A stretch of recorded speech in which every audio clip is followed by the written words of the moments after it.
Hello ಗೆಳೆಯರೆ, law excellence IAS ಪ್ರಸ್ತುತಪಡಿಸುತ್ತಿರುವ March 12ರ ಕನ್ನಡದಲ್ಲಿ ದಿ ಹಿಂದ್ ಸುದ್ದಿ ವಿಶ್ಲೇಷಣೆಗೆ ತಮಗೆಲ್ಲರಿಗೂ ಸ್ವಾಗತ.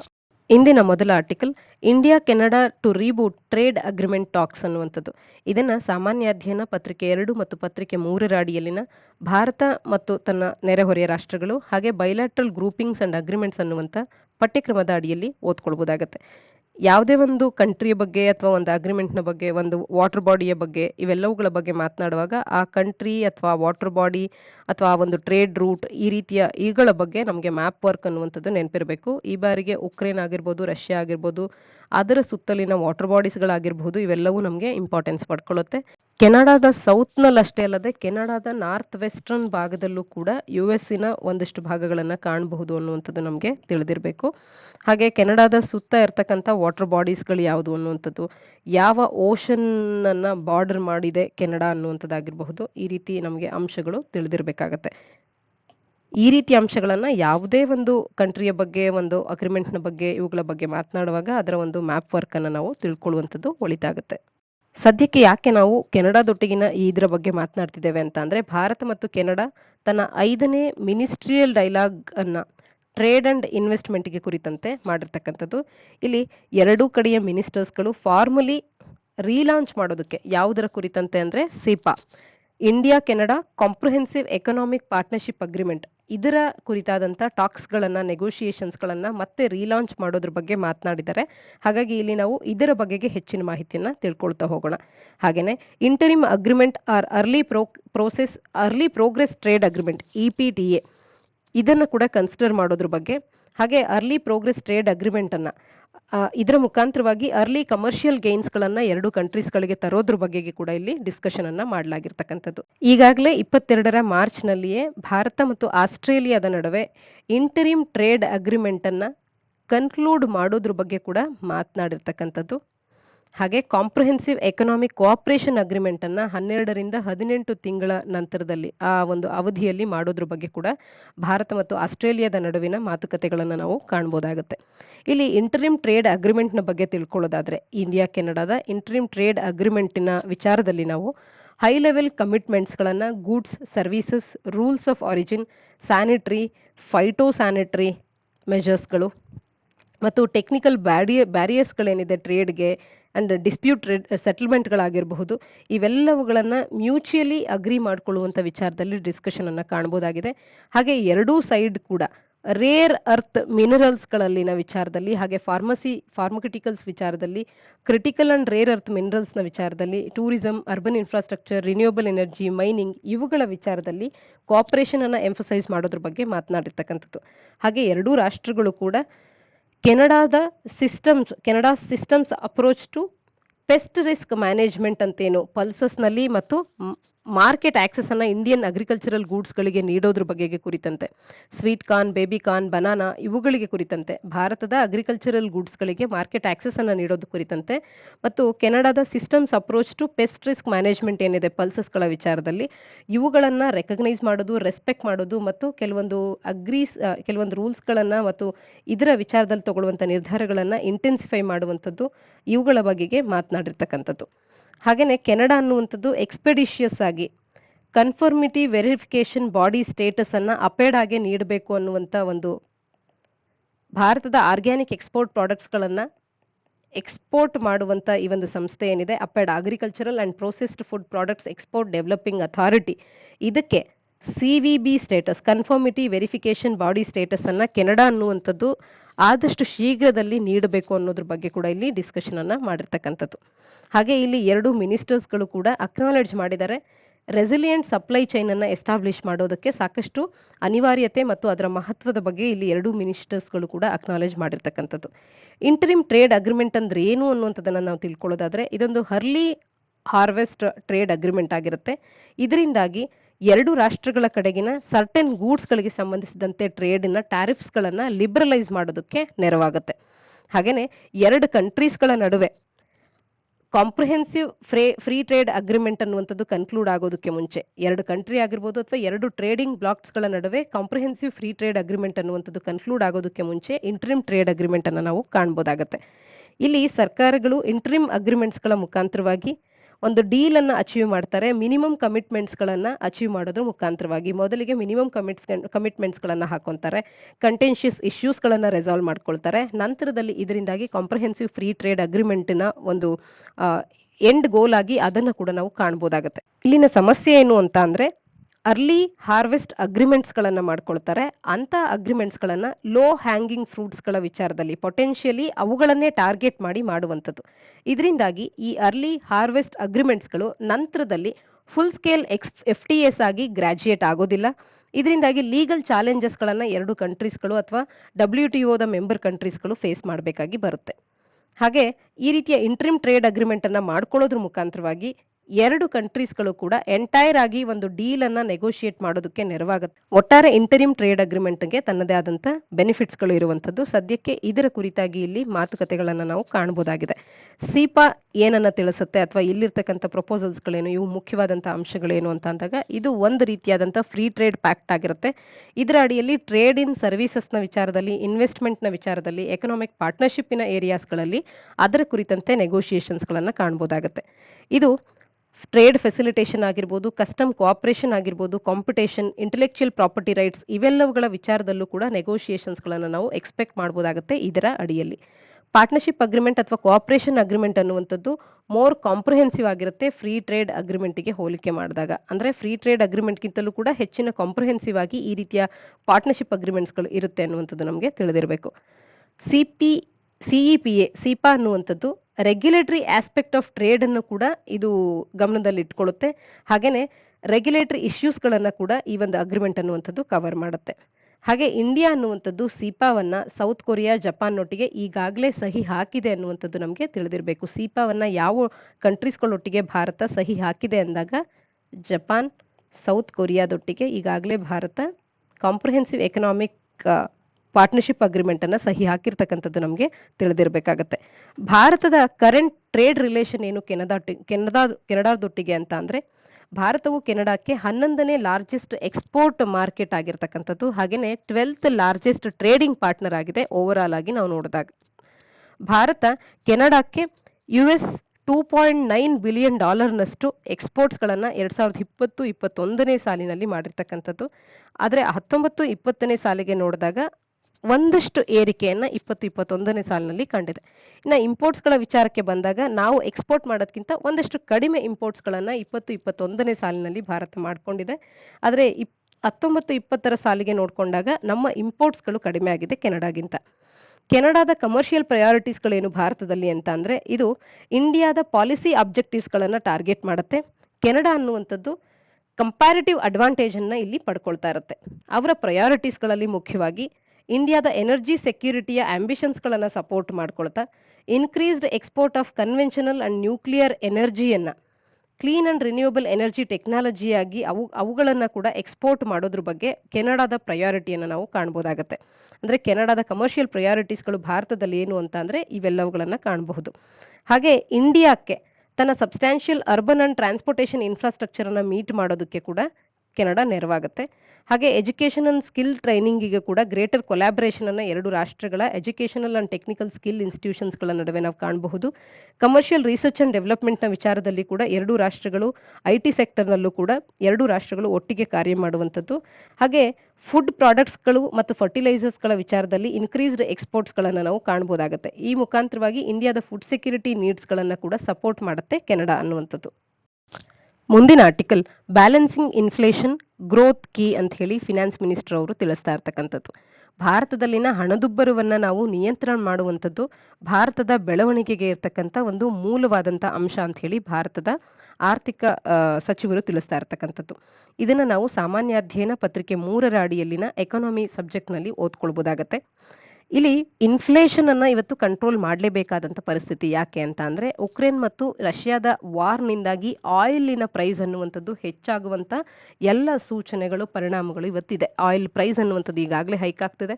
ಒಂದು ವೇಳೆ ಭಾರತದಲ್ಲಿ ಆಯಿಲ್ನ ಪ್ರೈಸ್ ಈಗಾಗಲೇ ಹೆಚ್ಚಾಗುವಂತ ಟ್ರೆಂಡ್ ನಲ್ಲಿ ಕಳೆದ ವರ್ಷಗಳಿಂದ ಏನು ರೈಸಿಂಗ್ ಟ್ರೆಂಡ್ ನಲ್ಲಿ ಆಯಿಲ್ ಅನ್ನುವಂಥದ್ದು ಇದೆ, ಇದು ಇನ್ನಷ್ಟು ಹೆಚ್ಚಾಗುತ್ತೆ. ಇದರಿಂದಾಗಿ ಇನ್ಫ್ಲೇಷನ್ ಅನ್ನುವಂಥದ್ದು ಹೆಚ್ಚಾಗುತ್ತೆ. ಈಗಾಗಲೇ ಡೊಮೆಸ್ಟಿಕ್ ಕನ್ಸಂಪ್ಷನ್ ಅನ್ನುವಂಥದ್ದು ಭಾರತದಲ್ಲಿ ಇಳಿಮುಖವನ್ನ ಏನ್ ಕಂಡಿತ್ತು, ಇದು ಒಂದಷ್ಟು ಚೇತರಿಕೆಯತ್ತ ಸಾಗ್ತಾ ಇರ್ತಕ್ಕಂಥದ್ದು. ಆದ್ರೆ ಇನ್ಫ್ಲೇಷನ್ ಹೆಚ್ಚಾಗುತ್ತೆ ಅಂತ ಅಂದ್ರೆ ಅಥವಾ ಆಯಿಲ್ ಪ್ರೈಸಸ್ ಹೆಚ್ಚಾಗದಂತೆಲ್ಲ ಮತ್ತೆ ಡೊಮೆಸ್ಟಿಕ್ ಕನ್ಸಂಪ್ಷನ್ ಅನ್ನುವಂಥದ್ದು ಇಳಿಮುಖವನ್ನ ಕಂಡ್ರೆ ಅದರಲ್ಲಿ ಆಶ್ಚರ್ಯ ಏನಿಲ್ಲ. ಒಟ್ಟಾರೆಯಾಗಿ ಭಾರತದಲ್ಲಿನ ಇನ್ಫ್ಲೇಷನ್ ನ ಬಗ್ಗೆ ನಾವು ಮಾತನಾಡೋದಾದ್ರೆ, ಇನ್ಫ್ಲೇಷನ್ ಅನ್ನುವಂಥದ್ದು +2 4 +2 ಅಂದ್ರೆ 2 to 6 ಈ ರೇಟ್ ನಲ್ಲಿ ಇರಬೇಕಾಗತ್ತೆ ಅಂತ ಹೇಳಿ ಭಾರತದ ಇನ್ಫ್ಲೇಷನ್ಗೆ ಒಂದು ಬ್ಯಾಂಡ್ ಅನ್ನ ನಾವು ಇಟ್ಕೊಂಡಿರ್ತಕ್ಕಂಥದ್ದು. ಇಷ್ಟಿದ್ದಾಗ ಎಕಾನಮಿಯನ್ನ ನಾವು ಸ್ಟೇಬಲ್ ಆಗಿ ನೋಡ್ಕೊಳ್ಬಹುದು ಅನ್ನುವಂಥದ್ದು. ಹಾಗಾಗಿ ಇನ್ಫ್ಲೇಷನ್ ಹೆಚ್ಚಾಗದೇ ಇರುವಂತೆ ಭಾರತ ಗಮನ ಹರಿಸ್ತಾ ಇದೆ. ಇದು ಭಾರತದ ಬೆಳವಣಿಗೆಗೆ ಮುಖ್ಯವಾದಂತ ಒಂದು ಕೀ ಅಂತ ಹೇಳಿ ತಿಳಿಸ್ತಾ ಇರ್ತಕ್ಕಂಥದ್ದು. ಇದರ ಹಿನ್ನೆಲೆಯಲ್ಲಿ ಈಗ RBI ತಗೊಂಡಿರ್ತಕ್ಕಂಥ ಮುಖ್ಯವಾದಂತ ಒಂದು ಮೆಷರ್ ಏನು ಅಂತ ಅಂದ್ರೆ, RBI ಈಗ US $5 billion ನಷ್ಟು ಕರೆನ್ಸಿ ಸ್ವಾಪ್ ಅನ್ನ ಈಗ ಮಾಡಿದೆ. ಸ್ವಾಪಿಂಗ್ ಆಕ್ಷನ್ ಅನ್ನ ಇಲ್ಲಿ ಮಾಡಿರ್ತಕ್ಕಂಥದ್ದು. ಯಾವುದರ ಭಾಗವಾಗಿ ಅಂತ ಅಂದ್ರೆ ಲಿಕ್ವಿಡಿಟಿ ಮ್ಯಾನೇಜ್ಮೆಂಟ್ ಇನಿಷಿಯೇಟಿವ್ ನ ಭಾಗವಾಗಿ. ಇದರಿಂದಾಗಿ ಮಾರ್ಕೆಟ್ ನಲ್ಲಿ ಡಾಲರ್ಸ್ ಗಳನ್ನ ಇನ್ಫ್ಯೂಸ್ ಮಾಡುತ್ತೆ ಮತ್ತು ಭಾರತದ ಫಿನಾನ್ಷಿಯಲ್ ಸಿಸ್ಟಮ್ ನಲ್ಲಿರ್ತಕ್ಕಂಥ ರುಪಿಯನ್ನ ಸಕ್ ಮಾಡುವಂತ ಕಾರ್ಯವನ್ನ ಭಾರತದ ಸರ್ಕಾರ ಅನ್ನುವಂಥದ್ದು ಇಲ್ಲಿ ಮಾಡ್ತಾ ಇದೆ. ಇದರಿಂದಾಗಿ ಇನ್ಫ್ಲೇಷನ್ನಿನ ಪ್ರೆಷರ್ ಅನ್ನ ರೆಡ್ಯೂಸ್ ಮಾಡುತ್ತೆ, ರುಪಿಯನ್ನ ಸ್ಟ್ರೆಂಥನ್ ಮಾಡುತ್ತೆ. ಈಗಾಗಲೇ ನಾವು ಕಾಣ್ತಿದ್ದೇವೆ ರುಪಿಯ ವ್ಯಾಲ್ಯೂ ಅನ್ನುವಂಥದ್ದು ಕುಸಿತವನ್ನ ಕಂಡು ಹತ್ತಿರ $77ನಷ್ಟಾಗಿದೆ $1. ಇದನ್ನ ಕಡಿಮೆ ಮಾಡಬೇಕು. ಯಾಕೆ ಅಂತಂದ್ರೆ ರುಪಿಯ ಬೆಲೆ ಅನ್ನುವಂಥದ್ದು ಕುಸಿತಾ ಇದೆ. ಇದರಿಂದಾಗಿ ಇನ್ಫ್ಲೇಷನ್ ಅನ್ನುವಂಥದ್ದು ಕೂಡ ಹೆಚ್ಚಾಗುತ್ತೆ. ಇದನ್ನ ಕಡಿಮೆ ಮಾಡಬೇಕು ಅನ್ನುವಂಥದ್ದು ಕೂಡ ಮತ್ತೊಂದು ಅಂಶ. ಹಾಗಾಗಿ ಇನ್ಫ್ಲೇಷನ್ ಅನ್ನು ಅವಾಯ್ಡ್ ಮಾಡುವಂತ ನಿಟ್ಟಿನಲ್ಲಿ ಇವತ್ತು ಈ ರುಪಿಯನ್ನ ಸಕ್ ಮಾಡಿ ಡಾಲರ್ ಅನ್ನ ಮಾರ್ಕೆಟ್ ನಲ್ಲಿ ಇನ್ಫ್ಯೂಸ್ ಮಾಡುವಂತ ಕಾರ್ಯವನ್ನ ಭಾರತ ಸರ್ಕಾರ ಮಾಡ್ತಾ ಇದೆ. ಎಕಾನಮಿಯಲ್ಲಿ ಈ ರೀತಿಯಾಗಿ ಕಾನ್ಸೆಪ್ಟ್ಸ್ ಗಳನ್ನ ಅರ್ಥ ಮಾಡ್ಕೊಳ್ಬೇಕು. ಪ್ರಿಲಿಮ್ಸ್ ನಲ್ಲಿ ಈ ರೀತಿಯ ಪ್ರಶ್ನೆಗಳನ್ನ ಕೇಳ್ತಾ ಹೋಗ್ತಾರೆ. ಉದಾಹರಣೆಗೆ ಎಕ್ಸ್ಪ್ಯಾನ್ಷನರಿ ಪಾಲಿಸೀಸ್ ಗಳ ಬಗ್ಗೆ ಕೇಳುವಂಥದ್ದು. ಒಮ್ಮೆ ಸರ್ಕಾರ ಎಕ್ಸ್ಪ್ಯಾನ್ಷನರಿ ಪಾಲಿಸೀಸ್ ಗಳನ್ನ ತಂದಿದೆ ಅಂತ ಅಂದ್ರೆ ಈ ಕೆಳಗಿನ ಯಾವ ನಿರ್ಧಾರಗಳನ್ನ ತಗೊಳುತ್ತೆ ಅಂದ್ರೆ, ಬ್ಯಾಂಕ್ ರೇಟ್ ಅನ್ನ ಜಾಸ್ತಿ ಮಾಡುತ್ತಾ, ಇಂಟ್ರೆಸ್ಟ್ ರೇಟ್ ಅನ್ನ ಜಾಸ್ತಿ ಮಾಡುತ್ತಾ, ಅಥವಾ SLR ಸ್ಟ್ಯಾಟ್ಯುಟರಿ ಲಿಕ್ವಿಡಿಟಿ ರೇಷಿಯೋವನ್ನ ಜಾಸ್ತಿ ಮಾಡುತ್ತಾ, ಕ್ಯಾಶ್ ರಿಸರ್ವ್ ರೇಷಿಯೋವನ್ನ ಜಾಸ್ತಿ ಮಾಡುತ್ತಾ, ರೆಪೋ ರೇಟ್ ಕಡಿಮೆ ಆಗುತ್ತಾ, ರಿವರ್ಸ್ ರೆಪೋ ರೇಟ್ ಕಡಿಮೆ ಆಗುತ್ತಾ, ಈ ರೀತಿಯ ಪ್ರಶ್ನೆಗಳನ್ನ, ಈ ರೀತಿಯ ಸ್ಟೇಟ್ಮೆಂಟ್ಸ್ ಗಳನ್ನ ನೀಡಿ ಇದರಲ್ಲಿ ಸರಿ ಯಾವುದು ತಪ್ಪು ಯಾವುದು ಅಂತ ಕೇಳುತ್ತೆ. ಕಾನ್ಸೆಪ್ಟ್ಸ್ ಗಳನ್ನ ಅರ್ಥ ಮಾಡ್ಕೊಂಡಾಗ ಎಕನಾಮಿ ಪ್ರಶ್ನೆಗಳನ್ನ ಈಸಿಯಾಗಿ ನಾವು ಉತ್ತರಗಳನ್ನ ನೀಡಬಹುದಾಗತ್ತೆ. ಫಿಸಿಕಲ್ ಸ್ಟಿಮ್ಯುಲಸ್ ಅನ್ನ ನೀಡುತ್ತಾ ಅಥವಾ ಇನ್ಫ್ಲೇಷನ್ ಅನ್ನ ಹೆಚ್ಚು ಆದಂತ ಸಂದರ್ಭದಲ್ಲಿ ಸರ್ಕಾರ ಯಾವೆಲ್ಲ ಮೆಷರ್ಸ್ ಗಳನ್ನ ತಗೊಳ್ಳೋ ಮುಖಾಂತರವಾಗಿ ಇನ್ಫ್ಲೇಷನ್ ಅನ್ನ ಕಡಿಮೆ ಮಾಡಬಹುದು, ಅಥವಾ ಪರ್ಚೇಸಿಂಗ್ ಪವರ್ ಅನ್ನ ಜಾಸ್ತಿ ಮಾಡಬೇಕು ಅಂತ ಅಂದ್ರೆ ಏನೆಲ್ಲ ಮಾಡಬೇಕಾಗತ್ತೆ, ಇಂಟ್ರೆಸ್ಟ್ ರೇಟ್ ಗಳನ್ನ ರೈಸ್ ಮಾಡಿದ್ರೆ ಏನಾಗುತ್ತೆ, ಡಿಮ್ಯಾಂಡ್ ಪುಲ್ ಇನ್ಫ್ಲೇಷನ್ ಯಾವಾಗ ಆಗುತ್ತೆ, ಹಂಗಂದ್ರೆ ಏನು, ಈ ರೀತಿಯ ಪ್ರಶ್ನೆಗಳನ್ನ ನೇರವಾಗಿ ಪ್ರಿಲಿಮ್ಸ್ ನಲ್ಲಿ ಕೇಳ್ತಾ ಇರ್ತಾರೆ. ಈ ಒಟ್ಟಾರೆಯಾಗಿ ಇವತ್ತು ಇನ್ಫ್ಲೇಷನ್ ಅನ್ನ ಕಡಿಮೆ ಮಾಡಬೇಕಾಗಿರ್ತಕ್ಕಂಥದ್ದು ಸರ್ಕಾರದ ಮೇಲಿರ್ತಕ್ಕಂಥ ಮುಖ್ಯವಾದಂತ ಒಂದು ಅಂಶ. ಈ ಹಿನ್ನೆಲೆಯಲ್ಲಿ RBI ಅನ್ನುವಂಥದ್ದು ಡಾಲರ್ ರುಪಿ ಸ್ವಾಪ್ ಆಕ್ಷನ್ ಅನ್ನ ಈಗ RBI ತಗೊಂಡಿದೆ. ಎಷ್ಟರ ಬೆಲೆಗೆ ಅಂತ ಅಂದ್ರೆ $5 billion ನಷ್ಟನ್ನ. ಇದು ಒಂದು ಫಾರೆಕ್ಸ್ ಟೂಲ್ ಆಗಿದೆ. ಇಲ್ಲಿ ಸೆಂಟ್ರಲ್ ಬ್ಯಾಂಕ್ ಅನ್ನುವಂಥದ್ದು ತನ್ನ ಕರೆನ್ಸಿಯನ್ನ ಬಳಕೆ ಮಾಡಿಕೊಂಡು ಅನದರ್ ಕರೆನ್ಸಿಯನ್ನ ಬೈ ಮಾಡುತ್ತೆ. ಡಾಲರ್ ರುಪಿ ಸ್ವಾಪ್ ಆಕ್ಷನ್ ಅಂದ್ರೆ ಏನು ಅನ್ನುವಂಥದ್ದನ್ನೇ ನೇರವಾಗಿ ಕೇಳಬಹುದು. ಇದೊಂದು ಫಾರೆಕ್ಸ್ ಟೂಲ್ ಆಗಿದ್ದು, ಫಾರಿನ್ ಎಕ್ಸ್ಚೇಂಜಿನ ಟೂಲ್ ಆಗಿದ್ದು, ಸೆಂಟ್ರಲ್ ಬ್ಯಾಂಕ್ ಅನ್ನುವಂಥದ್ದು ತನ್ನ ಕರೆನ್ಸಿಯನ್ನ ಬಳಕೆ ಮಾಡಿಕೊಂಡು ಅನದರ್ ಕರೆನ್ಸಿಯನ್ನ ಬೈ ಮಾಡುತ್ತೆ ಅಥವಾ ವೈಸ ವರ್ಸ. ಇದನ್ನ ನಾವು ತಿಳ್ಕೊಂಡಿರ್ಬೇಕು. ಡಾಲರ್ ರುಪಿ ಬೈ ಅಥವಾ ಸೆಲ್ ಮಾಡುವಂತ ಸ್ವಾಪಿಂಗ್ ಅಲ್ಲಿ ಸೆಂಟ್ರಲ್ ಬ್ಯಾಂಕ್ ಅನ್ನುವಂಥದ್ದು ಡಾಲರ್ಸ್ ಗಳನ್ನ ಬೈ ಮಾಡುತ್ತೆ, ಇಂಡಿಯನ್ ರುಪಿಯನ್ನ ಎಕ್ಸ್ಚೇಂಜ್ ಮಾಡುತ್ತೆ, ಹಾಗೆ ಇಮಿಡಿಯೇಟ್ಲಿ ಇದನ್ನ ಆಪೋಸಿಟ್ ಡೀಲ್ ಅನ್ನ ಕೂಡ ಮಾಡ್ಕೊಳ್ಳುತ್ತೆ. ಡಾಲರ್ಸ್ ಗಳನ್ನ ಮತ್ತೆ ಇಂಥ ಪ್ರೈಸಿಗೆ ಲೇಟರ್ ಡೇಟ್ ನಲ್ಲಿ ನಾವು ಖರೀದಿ ಮಾಡ್ತೇವೆ ಅನ್ನುವಂಥದ್ದನ್ನ ಕೂಡ ತಿಳಿಸುತ್ತೆ. ಡಾಲರ್ ಅಥವಾ ರುಪಿಯ ಸೆಲ್ ಅಥವಾ ಬೈ ಸ್ವಾಪ್ ಅನ್ನ ಮಾಡೋದ್ರಿಂದಾಗಿ ಸೆಂಟ್ರಲ್ ಬ್ಯಾಂಕ್ಸ್ ಗಳು ಈಕ್ವಲೆಂಟ್ ಅಮೌಂಟ್ ಆಫ್ ರುಪೀಸ್ ಗಳನ್ನ ಸಕ್ಔಟ್ ಮಾಡುವಂತ ಕಾರ್ಯ ಮಾಡಿ ಲಿಕ್ವಿಡಿಟಿಯನ್ನ ಸಿಸ್ಟಮ್ ನಲ್ಲಿ ಕಡಿಮೆ ಮಾಡುವಂಥದ್ದು ರುಪಿಗೆ ಸಂಬಂಧಿಸಿದಂತೆ. ಸ್ವಾಪ್ ಆಪರೇಷನ್ಸ್ ಗಳ, ಈ ರೀತಿಯ ಸ್ವಾಪ್ ಆಪರೇಷನ್ಸ್ ಗಳು ಎಕ್ಸ್ಚೇಂಜ್ ರೇಟ್ ಅನ್ನ ಅಥವಾ ಅದರ್ ಮಾರ್ಕೆಟ್ ರಿಸ್ಕ್ ಗಳನ್ನ ಹೊಂದಿರೋದಿಲ್ಲ. ಈ ರೀತಿಯ ಟರ್ಮ್ಸ್ ಗಳನ್ನ ಈಗಾಗಲೇ ಅಡ್ವಾನ್ಸ್ ನಲ್ಲಿ ಸೆಟ್ ಮಾಡಲಾಗಿರುತ್ತೆ. ಇದರ ಮುಖಾಂತರವಾಗಿ RBI ಏನ್ ಮಾಡ್ತಿದೆ ಅಂತ ಅಂದ್ರೆ $5.135 billion ಗಳಷ್ಟು ಡಾಲರ್ಸ್ ಗಳನ್ನ ಬ್ಯಾಂಕ್ಗಳಿಗೆ ನೀಡಿ ಸೈಮಲ್ಟೇನಿಯಸ್ಲಿ ಆ ಒಂದು ಹಣವನ್ನ ಕಲೆಕ್ಟ್ ಮಾಡೋದ್ರಿಂದ, ಅಂದ್ರೆ ಭಾರತದ ರುಪಿಯನ್ನ ಕಲೆಕ್ಟ್ ಮಾಡೋದ್ರಿಂದ ಲಿಕ್ವಿಡಿಟಿಯನ್ನ ಕಡಿಮೆ ಮಾಡುವಂಥದ್ದು ಮತ್ತು ನಂತರದಲ್ಲಿ ಒಂದು ಫಿಕ್ಸ್ ಡೇಟ್ ನಲ್ಲಿ ಈ ಡಾಲರ್ಸ್ ಗಳನ್ನ ವಾಪಸ್ ಬೈ ಮಾಡುವಂತ ನಿರ್ಧಾರವನ್ನ ತಗೊಂಡಿದೆ. ಇದರಿಂದ ಏನಾಗುತ್ತೆ ಅಂತ ಅಂದ್ರೆ ಮಾರ್ಕೆಟ್ ನಲ್ಲಿ ಇರ್ತಕ್ಕಂಥ ಭಾರತದ, ಅಂದ್ರೆ ಭಾರತೀಯ ರುಪಿಯಲ್ಲಿರ್ತಕ್ಕಂಥ 37,500 ಸಾವಿರ ಕೋಟಿಯಷ್ಟು ಹಣವನ್ನ ಭಾರತದ ಆರ್ಥಿಕ ವ್ಯವಸ್ಥೆಯಲ್ಲಿ ಬ್ಯಾಂಕಿಂಗ್ ಸಿಸ್ಟಮ್ ಅಡಿಯಲ್ಲಿರ್ತಕ್ಕಂಥ ಹಣವನ್ನ ಸರ್ಕಾರ ಅನ್ನುವಂಥದ್ದು ಸಕ್ಔಟ್ ಮಾಡುವಂತ ಕಾರ್ಯವನ್ನ ಮಾಡುತ್ತೆ. ಇದರಿಂದ ಹಣದುಬ್ಬರವನ್ನ ನಿಯಂತ್ರಣ ಮಾಡುವಂಥದ್ದು ಸರ್ಕಾರ ತಗೊಂಡಿರ್ತಕ್ಕಂಥ ಒಂದು ನಿರ್ಧಾರ ಆಗುತ್ತೆ. ಯಾಕೆ ಈ ರೀತಿಯ ನಿರ್ಧಾರವನ್ನು ಸರ್ಕಾರ ಮಾಡ್ತಿದೆ ಅಂತಂದ್ರೆ ಇವಾಗಲೇ ನಮ್ಮ ಸಿಸ್ಟಮ್ ಅಲ್ಲಿ 7.5 ಲಕ್ಷ ಕೋಟಿಯಷ್ಟು ಸರ್ಪ್ಲಸ್ ಲಿಕ್ವಿಡಿಟಿಯನ್ನು ಕಾಣ್ತಿದ್ದೇವೆ. ಇದು ಇನ್ಫ್ಲೇಷನ್ಗೆ ಒಂದು ಕಾರಣ ಆಗ್ತಾ ಇದೆ. ಇದನ್ನು ಕಡಿಮೆ ಮಾಡುವಂಥದ್ದು ಮುಖ್ಯವಾದಂಥ ಅಂಶ. ಯೂಶಲಿ ಸೆಂಟ್ರಲ್ ಬ್ಯಾಂಕ್ ಏನೆಲ್ಲ ಟೂಲ್ಸ್ಗಳನ್ನು ಫಾಲೋ ಮಾಡುತ್ತೆ ಟ್ರೆಡಿಷನಲ್ ಆಗಿ ಅಂತ ಅಂದ್ರೆ ರೆಪೋ ರೇಟನ್ನು ಇನ್ಕ್ರೀಸ್ ಮಾಡುವಂಥ ಕಾರ್ಯವನ್ನು ಮಾಡುವಂಥದ್ದು, CRR ಕ್ಯಾಶ್ ರಿಸರ್ವ್ ರೇಷಿಯೋವನ್ನು ಇನ್ಕ್ರೀಸ್ ಮಾಡುವಂಥದ್ದು, ಈ ಮೂಲಕ ಇನ್ಫ್ಲೇಷನ್ ಅನ್ನು ಕಡಿಮೆ ಮಾಡುವಂಥದ್ದು. ಇಲ್ಲಿ ನಾವೇನು ತಿಳ್ಕೊಳ್ಬೇಕು, ರೆಪೋ ರೇಟ್ ಅಥವಾ ಕ್ಯಾಶ್ ರಿಸರ್ವ್ ರೇಷಿಯೋವನ್ನು ಇನ್ಕ್ರೀಸ್ ಮಾಡಿದಾಗ ಇನ್ಫ್ಲೇಷನ್ ಅನ್ನ ಕಡಿಮೆ ಮಾಡೋದಕ್ಕೆ ಸೆಂಟ್ರಲ್ ಬ್ಯಾಂಕ್ ತಗೊಳ್ಳುವಂತ ಮೆಷರ್ಸ್ಗಳಾಗಿರುತ್ತೆ. ಸಮ್ ಟೈಮ್ನಲ್ಲಿ ಇದು ಟ್ರೆಡಿಷನಲ್ ಟೂಲ್ಸ್ ಆಗುತ್ತೆ ಅನ್ನುವಂಥದ್ದು. ಆದರೆ ಇದರಿಂದಾಗಿ ನೆಗೆಟಿವ್ ಇಂಪ್ಲಿಕೇಶನ್ ಅನ್ನುವಂಥದ್ದು ಎಕಾನಮಿಯಲ್ಲಿ ಆಗಬಹುದಾದಂಥ ಚಾನ್ಸಸ್ಗಳು ಕೂಡ ಇರುತ್ತೆ. ಈ ನೆಗೆಟಿವ್ ಇಂಪ್ಲಿಕೇಶನ್ ಅನ್ನುವಂಥದ್ದು ಮಾನಿಟರಿ ಪಾಲಿಸಿಯ ಉದ್ದೇಶ ಏನಿರುತ್ತೆ ಈ ಮಾನಿಟರಿ ಪಾಲಿಸಿಯ ಟ್ರಾನ್ಸ್ಮಿಷನ್ ಅನ್ನುವಂಥದ್ದು ಇನ್ಕಂಪ್ಲೀಟ್ ಆಗುವಂತೆ ಮಾಡುತ್ತೆ. ಹಾಗಾಗಿ RBI ಅನ್ನುವಂಥದ್ದು ಡಿಫ್ರೆಂಟ್ ಟೂಲ್ ಕಿಟ್ ಆದಂಥ variable rate reverse repo action ಅನ್ನ ಲಾಸ್ಟ್ ಇಯರ್ನಲ್ಲಿ ಮಾಡಿದಂಥದ್ದು. ಇದರಿಂದ ಕೂಡ ನಮಗೆ ಸರಿಯಾದಂಥ ಬೆಟರ್ ಈಲ್ಡ್ಸ್ ಅನ್ನುವಂಥದ್ದು ದೊರಕಲಿಲ್ಲ, ಅಂದರೆ ಎಕ್ಸ್ಪೆಕ್ಟೆಡ್ ರಿಸಲ್ಟ್ಸ್ ಅನ್ನುವಂಥದ್ದು ದೊರಕಲಿಲ್ಲ. ಹಾಗಾಗಿ ಇವತ್ತು ಈ ರೀತಿಯ ಒಂದು ಮಾರ್ಗವನ್ನು ಸರ್ಕಾರ ಪಾಲಿಸ್ತಾ ಇದೆ. ಯಾವ ಮಾರ್ಗ ಅಂತಂದರೆ ಡಾಲರ್ ಅಂಡ್ ಕರೆನ್ಸಿ ಸ್ವ್ಯಾಪ್ ಅನ್ನು ಮಾಡ್ತಾ ಇರ್ತಕ್ಕಂಥದ್ದು. ಡಾಲರ್ ರುಪಿ ಸ್ವ್ಯಾಪಿಂಗ್ ಅನ್ನುವಂಥದ್ದು ಈಗ ಆಗ್ತಾ ಇದೆ. ಲಿಕ್ವಿಡಿಟಿಯನ್ನು ರೆಡ್ಯೂಸ್ ಮಾಡುತ್ತೆ. ಭಾರತದ ರುಪಿ ಅನ್ನುವಂಥದ್ದು ಏನು ಡಿಪ್ರಿಷಿಯೇಟ್ ಆಗ್ತಾ ಇದೆ, ಇದರ ಮೇಲೆ ಒಂದು ಚೆಕ್ಕನ್ನು ನಾವು ಮಾಡಿದಂತಾಗುತ್ತೆ. ಹಾಗೆ ಇನ್ಫ್ಲೇಷನ್ ಅನ್ನು ಒಟ್ಟಾರೆ ಕಂಟೈನ್ ಮಾಡಿದಂತಾಗುತ್ತೆ. ಆಯಿಲ್ ಪ್ರೈಸಸ್ಗಳು ರೈಸ್ ಆಗದೇ ಇರುವಂತೆ ನೋಡ್ಕೊಳ್ಳೋದಕ್ಕೆ ಇದೊಂದು ಮೆಷರ್ ಆಗಬಹುದು. ಇನ್ಸ್ಟಿಟ್ಯೂಷನಲ್ ಇನ್ವೆಸ್ಟ್ಮೆಂಟ್ಗಳು ಇವತ್ತು ಭಾರತದಿಂದ ಹೊರ ಹೋಗ್ತಾ ಇದೆ. ಭಾರತದಲ್ಲಿರ್ತಕ್ಕಂಥ ಫಾರಿನ್ ಪೋರ್ಟ್ಫೋಲಿಯೋ ಇನ್ವೆಸ್ಟರ್ಸ್ಗಳು ಈಗಾಗಲೇ ಮಾರ್ಚ್ 2022 ಇದು ಒಂದೇ ತಿಂಗಳಿನಲ್ಲಿ ಭಾರತದಿಂದ 34,000 ಕೋಟಿಯಷ್ಟು ಹಣವನ್ನು ವಾಪಸ್ ತೆಗೆದಿದ್ದಾರೆ ಭಾರತದ ಮಾರ್ಕೆಟ್ಸ್ಗಳಿಂದ. Foreign portfolio ಇನ್ವೆಸ್ಟ್ಮೆಂಟ್ನಲ್ಲಿದ್ದಂಥ ಇನ್ವೆಸ್ಟರ್ಸ್ಗಳು ತೆಗೆದಿರ್ತಕ್ಕಂಥದ್ದು. ಇದನ್ನು ಕೂಡ ನಾವು ಕಡಿಮೆ ಮಾಡಬಹುದಾಗುತ್ತೆ ರುಪಿಯ ಮೇಲೆ ಸಿವಿಯರ್ ಪ್ರೆಷರ್ ಅನ್ನ ಹಾಕೋದ್ರ ಮುಖಾಂತರವಾಗಿ. ಒಟ್ಟಾರೆ ಎಕಾನಮಿ ಬಗ್ಗೆ ನಾವು ಓದ್ಕೊಳ್ಳುವಾಗ ಒಂದೊಂದು ಕಾನ್ಸೆಪ್ಟ್ ಅನ್ನು ಅರ್ಥ ಮಾಡ್ಕೊಳ್ಬೇಕು. ಒಂದು ಕಾನ್ಸೆಪ್ಟ್ ಬಂದಾಗ ಅದರ ಡೆಫಿನೇಷನ್ ನಮಗೆ ಕ್ಲಿಯರ್ ಆಗಿ ಗೊತ್ತಿದ್ದು ಅದರ ಅರ್ಥ ನಮಗೆ ಆಗಿದ್ರೆ ಅದನ್ನು ನಾವು ಇನ್ನೊಂದು ಕಾನ್ಸೆಪ್ಟಿಗೆ ಲಿಂಕ್ ಮಾಡೋದಕ್ಕೆ ಈಸಿ ಆಗುತ್ತೆ.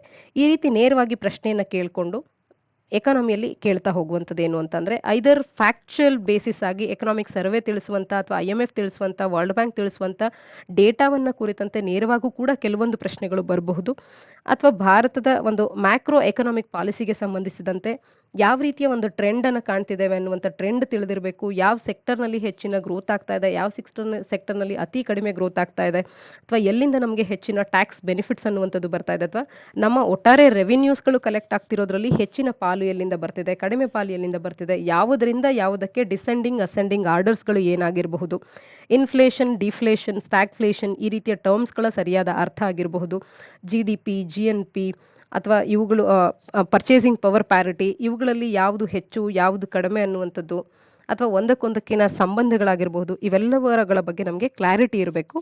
ಮತ್ತು ಇಂಥ ಸಂದರ್ಭದಲ್ಲಿ ಯಾವ ರೀತಿಯ ಮೆಷರ್ಸ್ಗಳನ್ನು ಸರ್ಕಾರ ತಗೊಂಡ್ರೆ ಬೆಟರ್ ಆಗುತ್ತೆ, ಅಥವಾ ಈ ರೀತಿ ಮೆಷರ್ಸ್ಗಳನ್ನು ಸರ್ಕಾರ ತಗೊಳ್ಳೋದ್ರಿಂದ ಏನು ರಿಸಲ್ಟನ್ನು ನಾವು ಎಕ್ಸ್ಪೆಕ್ಟ್ ಮಾಡ್ಬೋದು. ಈ ರೀತಿ ಅಂತಂದರೆ ರೆಪೋ ರೇಟನ್ನು ಜಾಸ್ತಿ ಮಾಡೋದು, ರಿವರ್ಸ್ ರೆಪೋ ರೇಟನ್ನು ಜಾಸ್ತಿ ಮಾಡೋದು, ಯಾವ ಸಂದರ್ಭದಲ್ಲಿ ಈ ರೀತಿ ಮಾಡೋದು ಸರಿ, ಈ ರೀತಿಯ ಪ್ರಶ್ನೆಗಳನ್ನು ಕೇಳ್ತಾರೆ. ಕಾನ್ಸೆಪ್ಚುಯಲ್ ಕ್ಲಾರಿಟಿ ಇದ್ದಾಗ ಇವುಗಳನ್ನ ಈಸಿಯಾಗಿ ನಾವು ಟ್ಯಾಕಲ್ ಮಾಡ್ಬೋದಾಗತ್ತೆ. ಮುಂದಿನ article India for talks on biolabs issue ಅನ್ನುವಂಥದ್ದು. ಇದನ್ನು ಸಾಮಾನ್ಯ ಅಧ್ಯಯನ ಪತ್ರಿಕೆ 2ರ ಅಡಿಯಲ್ಲಿ, ಇಂಟರ್ನ್ಯಾಷನಲ್ ರಿಲೇಷನ್ಸ್ನ ಅಡಿಯಲ್ಲಿ bilateral, regional and global groupings and agreements involving India ಅನ್ನುವಂಥ ಪಠ್ಯಕ್ರಮದ ಅಡಿಯಲ್ಲಿ ಓದ್ಕೊಳ್ಬೋದಾಗುತ್ತೆ. ಇಲ್ಲಿ ಮುಖ್ಯವಾಗಿ biological and toxin weapons convention BTWC ಬಗ್ಗೆ ಮಾತನಾಡ್ತಾ ಇರ್ತಕ್ಕಂಥದ್ದು. ಭಾರತ ಯುನೈಟೆಡ್ ನೇಷನ್ಸ್ ಸೆಕ್ಯೂರಿಟಿ ಕೌನ್ಸಿಲ್ನಲ್ಲಿ ಉಕ್ರೇನ್ನ ಕುರಿತಂತೆ ಆಗಿರ್ತಕ್ಕಂಥ ಒಂದು ಮೀಟಿಂಗ್ನಲ್ಲಿ ಭಾರತವು ಈ BTWC ಬಗ್ಗೆ ಎಂಫಸೈಸ್ ಮಾಡಿರ್ತಕ್ಕಂಥದ್ದನ್ನು ನಾವಿಲ್ಲಿ ಕಾಣಬಹುದಾಗತ್ತೆ.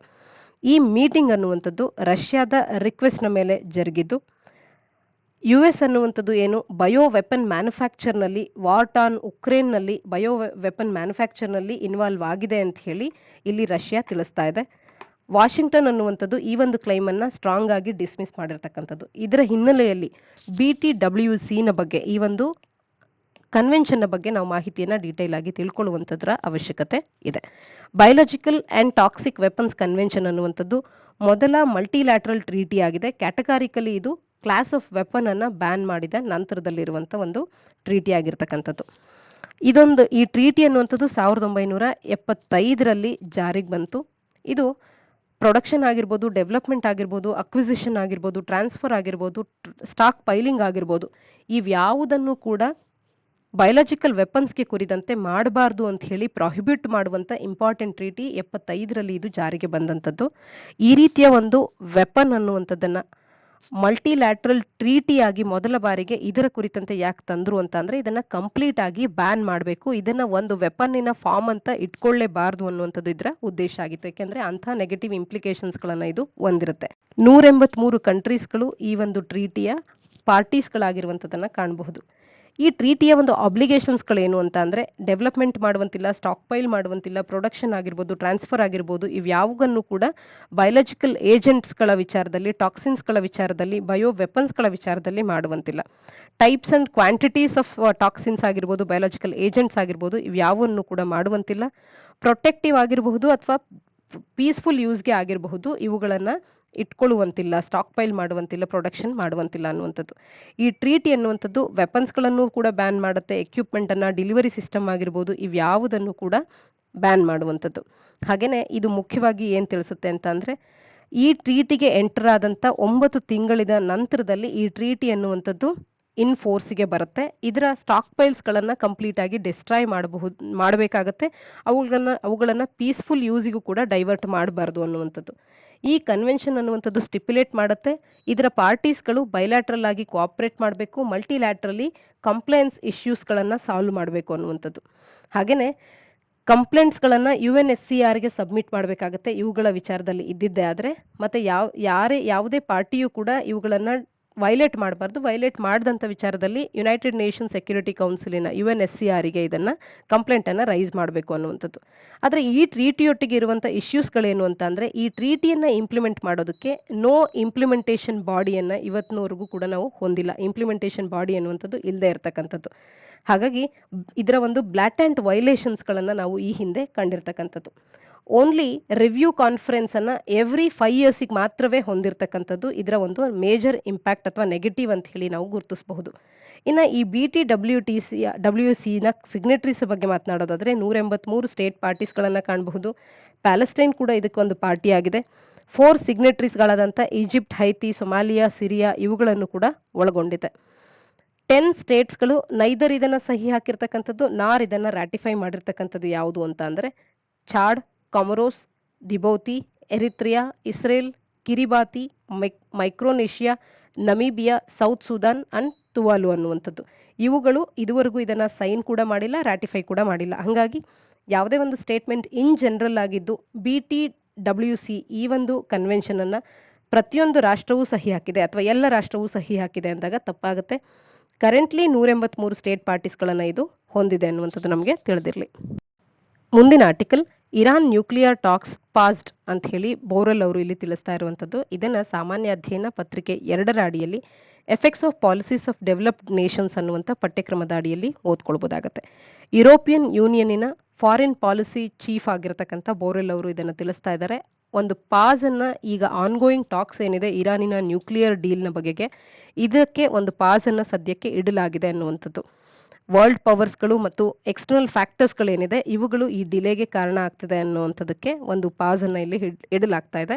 ಆರ್ಟಿಕಲ್ನ ಹಿನ್ನೆಲೆಯಲ್ಲಿ ಇರಾನ್ ನ್ಯೂಕ್ಲಿಯರ್ ಡೀಲ್ನ ಟಾಕ್ಸ್ಗಳ ಬಗೆಗೆ, ಇದರ ರಿವೈವಲ್ ಆಫ್ ಟಾಕ್ಸ್ಗಳ ಬಗೆಗೆ ಒಂದಷ್ಟು ಮಾಹಿತಿಯನ್ನ ತಿಳ್ಕೊಳ್ಳೋಣ. ಇರಾನ್ ನ್ಯೂಕ್ಲಿಯರ್ ಡೀಲ್ ಅಂದಾಕ್ಷಣ ನಮಗೆ ಇದರ full form joint comprehensive plan of action JCPOA ಅನ್ನುವಂಥದ್ದು ತಿಳಿದಿರಬೇಕು. ಇಲ್ಲಿ ರಷ್ಯಾದ ಪಾತ್ರ ಅನ್ನುವಂಥದ್ದು ಬಹುಮುಖ್ಯವಾಗಿ ಇದೆ. ಮೋಸ್ಟ್ ಇಂಪಾರ್ಟೆಂಟ್ ರೋಲ್ ಅನ್ನ JCPOA ಇಂಪ್ಲಿಮೆಂಟೇಷನ್ ಅಲ್ಲಿ ರಷ್ಯಾ ಹೊಂದಿರತಕ್ಕಂಥದ್ದು. ಇರಾನ್ ನಲ್ಲಿನ excess enriched uranium stockpile ಅನ್ನ ರಷ್ಯಾಕ್ಕೆ ಟ್ರಾನ್ಸ್ಪೋರ್ಟ್ ಮಾಡಲಾಗುತ್ತೆ ಶಿಪ್ ನ ಮುಖಾಂತರವಾಗಿ. ಹಾಗೆ ನ್ಯಾಚುರಲ್ ಯುರೇನಿಯಂ ಅನ್ನ ಇನ್ ಎಕ್ಸ್ಚೇಂಜ್ ನಲ್ಲಿ ಇಲ್ಲಿಗೆ ಎಕ್ಸ್ಚೇಂಜ್ ಮಾಡಿಸ್ಕೊಳ್ಳಲಾಗುತ್ತೆ. ಹಾಗಾಗಿ JCPOA ಮತ್ತು ರಷ್ಯಾದ ನಡುವೆ ಒಂದು ಇಂಪಾರ್ಟೆಂಟ್ ರೋಲ್ ಅನ್ನುವಂಥದ್ದು ಇರೋದನ್ನ ಕಾಣಬಹುದು. ಈ JCPOA ಅಥವಾ ಇರಾನ್ ನ್ಯೂಕ್ಲಿಯರ್ ಡೀಲ್ ಅನ್ನ ಏನ್ ನಾವು ಗುರುತಿಸ್ತೇವೆ, ಇದು ಸಾಕಷ್ಟು ನೆಗೋಷಿಯೇಷನ್ಸ್ಗಳ ನಂತರದಲ್ಲಿ 2013 ಮತ್ತು 2015ರ ಮಧ್ಯದಲ್ಲಿ ಸಾಕಷ್ಟು ನೆಗೋಷಿಯೇಷನ್ಸ್ಗಳಾಗಿ ನಂತರದಲ್ಲಿ ಇರಾನ್ ಮತ್ತು ಪರ್ಮನೆಂಟ್ 5+1 ಅನ್ನುವಂಥ ಇಷ್ಟು ಕಂಟ್ರೀಸ್ಗಳ ನಡುವೆ ಇದನ್ನು ನಾವು ಕಾಣಬಹುದಾಗಿತ್ತು. China, France, Germany, Russia, United Kingdom, US ಮತ್ತು ಯುರೋಪಿಯನ್ ಯೂನಿಯನ್ ಕೂಡ ಇದರ ಭಾಗವಾಗಿತ್ತು. ಇರಾನ್ ಮತ್ತು ಈ ಎಲ್ಲ ಕಂಟ್ರೀಸ್ಗಳ ನಡುವೆ ಇದನ್ನು ಸಹಿ ಹಾಕಿದ್ದನ್ನು ಕಾಣಬಹುದಾಗಿತ್ತು. ಈ ಡೀಲ್ನ ಅಡಿಯಲ್ಲಿ ಇರಾನ್ ತೆಹರಾನ್ ಏನಿದೆ ಇದು ಸಿಗ್ನಿಫಿಕೆಂಟ್ಲಿ ತನ್ನ ಸೆಂಟ್ರಿಫ್ಯೂಗಸ್ ಮತ್ತು ಎನ್ರಿಚ್ಡ್ ಯುರೇನಿಯಂ ಮತ್ತು ಹೆವಿ ವಾಟರಿನ ಸ್ಟಾಕ್ ಪೈಲ್ ಅನ್ನ ಕಡಿಮೆ ಮಾಡುತ್ತೆ. ನ್ಯೂಕ್ಲಿಯರ್ ವೆಪನಿಗೆ ಬೇಕಾಗುವಂಥ ಎಲ್ಲ ಕೀ ಕಾಂಪೋನೆಂಟ್ಸ್ಗಳಿನ ಸ್ಟಾಕ್ ಪೈಲನ್ನು ಕಡಿಮೆ ಮಾಡುತ್ತೆ. ಇನ್ ರಿಟರ್ನ್ನಲ್ಲಿ US ಏನು ಇರಾನ್ನ ಮೇಲೆ ಸ್ಯಾಂಕ್ಷನ್ಸ್ಗಳನ್ನು ಹಾಕಿತ್ತು, ಅದನ್ನು ರಿಮೂವ್ ಮಾಡುತ್ತೆ ಅನ್ನುವಂಥದ್ದನ್ನು ಇಲ್ಲಿ ಮುಖ್ಯವಾಗಿ ಕಾಣ್ಬೋದಾಗಿತ್ತು. ಆದರೆ ಟ್ರಂಪ್ ಸರ್ಕಾರದ ಅವಧಿಯ ಅಡ್ಮಿನಿಸ್ಟ್ರೇಷನ್ನ ಸಂದರ್ಭದಲ್ಲಿ US ಅನ್ನುವಂಥದ್ದು ಇದರಿಂದ ಹಿಂದೆ ಸರಿಯುವಂಥ ಕಾರ್ಯವನ್ನು ಮಾಡ್ತು. ಈಗ ಮತ್ತೆ ಅದರಲ್ಲಿ US ಅನ್ನುವಂಥದ್ದು ಇಂಟ್ರೆಸ್ಟ್ ಅನ್ನು ತೋರಿಸ್ತಾ ಇದೆ. ಹಾಗಾಗಿ ಈ ಒಂದು ಡೀಲನ್ನು ಮತ್ತೆ ರಿವೈವ್ ಮಾಡೋದಕ್ಕೆ ಅಥವಾ US ಕುರಿತಂತೆ ಮಾತುಕತೆಯನ್ನು ಆಡೋದಕ್ಕೆ ಮತ್ತೆ ಅದು ರಿವ್ಯೂ ಮೀಟಿಂಗ್ ಅನ್ನುವಂಥದ್ದು ಅಥವಾ ರಿವೈವ್ ಆಗುವಂಥ ಮಾತುಕತೆಗಳು ಈಗ ಜರುಗಬೇಕಾಗಿತ್ತು. ಆದರೆ ಈ ಸಂದರ್ಭದಲ್ಲಿ ಇದನ್ನ ಮತ್ತೆ ಪಾಸ್ ಮಾಡಲಾಗಿದೆ, ಈ ಟಾಕ್ಸ್ಗಳನ್ನು ಪಾಸ್ ಮಾಡಲಾಗಿದೆ ಅನ್ನುವಂಥದ್ದನ್ನು ಇಲ್ಲಿ ನಾವು European union foreign policy chief ಅವರು ತಿಳಿಸ್ತಾ ಇರ್ತಕ್ಕಂಥದ್ದನ್ನು ಕಾಣ್ಬೋದಾಗಿದೆ. ಮುಂದಿನ article, India orders enquiry into accidental firing of missile. ಇದನ್ನ ಸಾಮಾನ್ಯ ಅಧ್ಯಯನ ಪತ್ರಿಕೆ 3ರ ಅಡಿಯಲ್ಲಿನ ಡಿಫೆನ್ಸ್ ಟೆಕ್ನಾಲಜಿ ಅನ್ನುವಂಥ ಪಠ್ಯಕ್ರಮದ ಅಡಿಯಲ್ಲಿ ಓದ್ಕೊಳ್ಬೋದಾಗತ್ತೆ. ಭಾರತವು ನಿನ್ನೆ ಅಂದ್ರೆ ಶುಕ್ರವಾರ ಟೆಕ್ನಿಕಲ್ ಮಾಲ್ ಫಂಕ್ಷನ್ ಆಗಿದೆ, ಈ ಕಾರಣದಿಂದ ಮಿಸೈಲ್ ಒಂದು ಆಕ್ಸಿಡೆಂಟಲ್ ಆಗಿ ಫೈರಿಂಗ್ ಆಗಿ ಇದು ಪಾಕಿಸ್ತಾನದಲ್ಲಿ ಲ್ಯಾಂಡ್ ಆಗಿದೆ ಮಾರ್ಚ್ 9ರಂದು ಅಂತ ಹೇಳಿ ನಿನ್ನೆ ಒಂದು ಅಧಿಕೃತವಾದಂಥ ಒಂದು ಆರ್ಡರ್ ಅನ್ನು ಹೊರತಂದಿದೆ. ಅಂದ್ರೆ ಒಂದು ಸ್ಟೇಟ್ಮೆಂಟ್ ಅನ್ನು ಇಶ್ಯೂ ಮಾಡಿರ್ತಕ್ಕಂಥದ್ದು. ಮಾರ್ಚ್ 9ರಂದು ಪಾಕಿಸ್ತಾನದಲ್ಲಿ ಲ್ಯಾಂಡ್ ಆಗಿರ್ತಕ್ಕಂಥ ಮಿಸೈಲ್ ಅನ್ನುವಂಥದ್ದು ಭಾರತದಿಂದ ಟೆಕ್ನಿಕಲ್ ಮಾಲ್ ಫಂಕ್ಷನಿನ ಕಾರಣದಿಂದ ಆಕ್ಸಿಡೆಂಟಲ್ ಆಗಿ ಫೈರಿಂಗ್ ಆಗಿರ್ತಕ್ಕಂಥದ್ದು ಅಂತ ಹೇಳಿ ಭಾರತ ತಿಳಿಸ್ತಾ ಇರ್ತಕ್ಕಂಥದ್ದು. ಇದನ್ನ ನಾವು ಸಾಮಾನ್ಯ ಅಧ್ಯಯನ ಪತ್ರಿಕೆ 3ರ ಅಡಿಯಲ್ಲಿ ಓದ್ಕೊಳ್ಬೋದಾಗುತ್ತೆ. ಇದರ ಹಿನ್ನೆಲೆಯಲ್ಲಿ ಮಿಸೈಲ್ಸ್ಗಳನ್ನು ಟೆಸ್ಟ್ ಮಾಡೋದಕ್ಕೆ ಸಂಬಂಧಿಸಿದಂತೆ ಇರುವಂತಹ ಪ್ರಾವಿಷನ್ಸ್ಗಳೇನು ಅನ್ನುವಂಥದ್ದನ್ನ ನಾವು ತಿಳ್ಕೊಳ್ಳೋಣ. ಯಾಕೆಂತಂದ್ರೆ ಈಗಾಗಲೇ ಇದು ಪಾಕಿಸ್ತಾನದ ಒಳಗೆ ಭಾರತದಿಂದ ಆಕ್ಸಿಡೆಂಟಲ್ ಆಗಿ ಫೈರಿಂಗ್ ಆದಂಥ ಮಿಸೈಲ್ ಅನ್ನುವಂಥದ್ದು ಪಾಕಿಸ್ತಾನದ 124 ಕಿಲೋಮೀಟರ್ ಒಳಗಡೆಗೆ ಇದು ಲ್ಯಾಂಡ್ ಆಗಿರ್ತಕ್ಕಂಥದ್ದು. ಇದರ ಹಿನ್ನೆಲೆಯಲ್ಲಿ ಬ್ರಹ್ಮೋಸ್ ಮಿಸೈಲ್ನ ಬಗ್ಗೆ ಮತ್ತು ಮಿಸೈಲ್ ಟೆಸ್ಟಿಂಗಿಗೆ ಸಂಬಂಧಿಸಿದಂತೆ ಇರುವಂತಹ ಪ್ರಾವಿಷನ್ಸ್ಗಳ ಬಗ್ಗೆ ನಾವು ತಿಳ್ಕೊಳ್ಳೋಣ. Pre notification of flight testing ಅದರ ಅಡಿಯಲ್ಲಿ ಬ್ಯಾಲಿಸ್ಟಿಕ್ ಮಿಸೈಲ್ ಅಗ್ರಿಮೆಂಟ್ ಅನ್ನುವಂಥದ್ದು 2005ರಲ್ಲಿ ಏನು ಸಹಿ ಹಾಕಲಾಗಿದೆ, ಇದರ ಪ್ರೀ ನೋಟಿಫಿಕೇಶನ್ ಆಫ್ ಫ್ಲೈಟ್ ಟೆಸ್ಟಿಂಗ್ನ ಅಡಿಯಲ್ಲಿ ಪ್ರತಿಯೊಂದು ಕಂಟ್ರಿಯೂ ಕೂಡ ಯಾವ ಕಂಟ್ರಿ ಇದಕ್ಕೆ ಸಹಿ ಮಾಡಿದೆ, ಇಂಥ ಕಂಟ್ರಿ ತನ್ನ ಮತ್ತೊಂದು ಅಂದ್ರೆ ಬಾರ್ಡರ್ನ ಆಚೆಗಿರ್ತಕ್ಕಂಥ ಮತ್ತೊಂದು ಕಂಟ್ರಿಗೆ ತಾನು ಮಿಸೈಲ್ ಅನ್ನ ಟೆಸ್ಟ್ ಮಾಡೋದಕ್ಕೆ ಮುಂಚೆ, ಫ್ಲೈಟ್ ಟೆಸ್ಟ್ ಅನ್ನ ಮಾಡೋದಕ್ಕೆ ಮುಂಚೆ ಅಡ್ವಾನ್ಸ್ ನೋಟಿಫಿಕೇಶನ್ ಅನ್ನ ಇಶ್ಯೂ ಮಾಡಲೇಬೇಕು ಅನ್ನುವಂಥದ್ದನ್ನ ಹೇಳುತ್ತೆ. ಅದು ಲ್ಯಾಂಡ್ ಅಥವಾ ಸಿ ಲಾಂಚ್ಡ್ ಆಗಿರಬಹುದು, surface to surface ballistic missile ಆಗಿರಬಹುದು, ಇವುಗಳನ್ನ ಟೆಸ್ಟ್ ಫ್ಲೈಟ್ ಮಾಡುವಂತ ಸಂದರ್ಭದಲ್ಲಿ ಅಡ್ವಾನ್ಸ್ ನೋಟಿಫಿಕೇಶನ್ ಅನ್ನ ಇಶ್ಯೂ ಮಾಡಲೇಬೇಕಾಗತ್ತೆ ಅನ್ನುವಂಥದ್ದನ್ನ ನಾವು ಈ ಒಂದು 2005ರಲ್ಲಿ ಸಹಿ ಹಾಕಿರ್ತಕ್ಕಂಥ ಬ್ಯಾಲಿಸ್ಟಿಕ್ ಮಿಸೈಲ್ ಅಗ್ರಿಮೆಂಟ್ ಅಡಿಯಲ್ಲಿ ಕಾಣಬಹುದಾಗುತ್ತೆ. ಫ್ಲೈಟ್ ಟೆಸ್ಟ್ ಅನ್ನ ಮಾಡೋದಕ್ಕೆ ಮುಂಚೆ ಒಂದು ಕಂಟ್ರಿ ಅನ್ನುವಂಥದ್ದು ನೋಟಿಸ್ ಟು ಏರ್ ಮಿಷನ್ ನೋಟಮ್ ಅನ್ನುವಂಥದ್ದನ್ನ ಈ ನೋಟಿಸ್ ಅನ್ನ ನೀಡಬೇಕು, ಅಥವಾ ನಾವಿಗೇಷನಲ್ ವಾರ್ನಿಂಗ್ ನಾವಾರೆ ಇದನ್ನ ಅಥವಾ ನೀಡಬೇಕಾಗತ್ತೆ. ಏವಿಯೇಷನ್ ಪೈಲಟ್ಸ್ ಗಳನ್ನ ಹಾಗೆ ಸೀಫೇರರ್ಸ್ ಗಳನ್ನ ಅಲರ್ಟ್ ಮಾಡೋದಕ್ಕೆ ಈ ರೀತಿಯ ನೋಟಮ್ ಅಥವಾ ನಾವಾರೆಯನ್ನ ನೀಡಬೇಕಾಗತ್ತೆ ಯಾವ ಕಂಟ್ರಿ ಟೆಸ್ಟ್ ಫ್ಲೈಟ್ ಅನ್ನ ಮಾಡ್ತಾ ಇರುತ್ತೆ ಅಂತ ಕಂಟ್ರಿ. ಟೆಸ್ಟಿಂಗ್ ಕಂಟ್ರಿ ಅನ್ನುವಂಥದ್ದು ಎನ್ಶ್ಯೂರ್ ಕೂಡ ಮಾಡಬೇಕು ಟೆಸ್ಟ್ ಮಾಡುವಂತ ಲಾಂಚ್ ಸೈಟ್ ಏನಿದೆ ಇದು ಇಂಟರ್ನ್ಯಾಷನಲ್ ಬೌಂಡ್ರಿಗೆ 40 ಕಿಲೋಮೀಟರ್ನ ಒಳಗಡೆ ಇರಬಾರ್ದು, ಇಂಟರ್ನ್ಯಾಷನಲ್ ಬೌಂಡ್ರಿಯಿಂದ 40 ಕಿಲೋಮೀಟರ್ ಒಳಗಡೆ ಇರಬಾರ್ದು ಅಂತ ಹೇಳಿ. ಹಾಗೆ ಇದರ ಒಂದು ಪ್ಲಾನ್ಡ್ ಇಂಪ್ಯಾಕ್ಟ್ ಏರಿಯಾ ಏನಿರುತ್ತೆ, ಈ ಟೆಸ್ಟ್ ಫ್ಲೈಟಿನ ಇಂಪ್ಯಾಕ್ಟ್ ಏರಿಯಾ ಅನ್ನುವಂಥದ್ದು ಇಂಟರ್ನ್ಯಾಷನಲ್ ಬೌಂಡ್ರಿಯ 75 ಕಿಲೋಮೀಟರ್ನ ಒಳಗಡೆಗೆ, ಐದರ್ದಿ ಕಂಟ್ರಿಯ ಇಂಟರ್ನ್ಯಾಷನಲ್ ಬೌಂಡ್ರಿಯ 75 ಕಿಲೋಮೀಟರ್ನ ಒಳಗಡೆ ಇರಬಾರ್ದು ಅನ್ನುವಂಥದ್ದನ್ನ ಇಲ್ಲಿ ನಾವು ಕಾಣ್ಬೋದಾಗತ್ತೆ.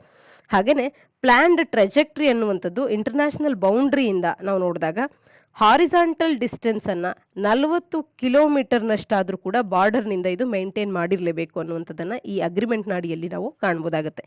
ಟೆಸ್ಟಿಂಗ್ ಕಂಟ್ರಿ ಅನ್ನುವಂಥದ್ದು ಅಟ್ಲೀಸ್ಟ್ 3 days ಆದ್ರೂ ಕೂಡ ಅರ್ಲಿ ಆಗಿ ನೋಟಿಫಿಕೇಶನ್ ಅನ್ನ ಇಶ್ಯೂ ಮಾಡಬೇಕು ಅನ್ನುವಂಥದ್ದನ್ನ ಇದರಡಿಯಲ್ಲಿ ಕಾಣಬಹುದು. ಹಾಗೇನೆ ರೆಸ್ಪೆಕ್ಟಿವ್ ಫಾರಿನ್ ಆಫೀಸರ್ಸ್ ಮತ್ತು ಹೈ ಕಮಿಷನ್ಸ್ ಏನಿರುತ್ತೆ ಇಲ್ಲಿಂದ ಪ್ರೀ ನೋಟಿಫಿಕೇಶನ್ ಅನ್ನುವಂಥದ್ದು ಇಶ್ಯೂ ಆಗಬೇಕು, ಕನ್ವೆ ಆಗ್ಬೇಕಾಗತ್ತೆ ಮೆಸೇಜ್ ಅನ್ನುವಂಥದ್ದು. ಇದು ಟೆಸ್ಟಿಂಗ್ ಮಿಸೈಲ್ಸ್ ಅನ್ನ ಟೆಸ್ಟ್ ಮಾಡೋದಕ್ಕಿರುವಂತ ಪ್ರಾವಿಷನ್ಸ್ ಆಗಿರ್ತಕ್ಕಂಥದ್ದು. ಆದ್ರೆ ಇಲ್ಲಿ ಟೆಕ್ನಿಕಲ್ ಮಾಲ್ ಫಂಕ್ಷನ್ ಅಂತ ಹೇಳಿ ಭಾರತ ಸರ್ಕಾರ ತಿಳಿಸ್ತಾ ಇರ್ತಕ್ಕಂಥದ್ದು, ಆದ್ರೂ ಕೂಡ ಟೆಸ್ಟಿಂಗಿಗೆ ಸಂಬಂಧಪಟ್ಟಂತಿರುವಂತ ಪ್ರಾವಿಷನ್ಸ್ ಗಳನ್ನ ನಾವು ಒಮ್ಮೆ ತಿಳ್ಕೊಳ್ಬೇಕಾದಂತ ಅವಶ್ಯಕತೆ ಇರುತ್ತೆ.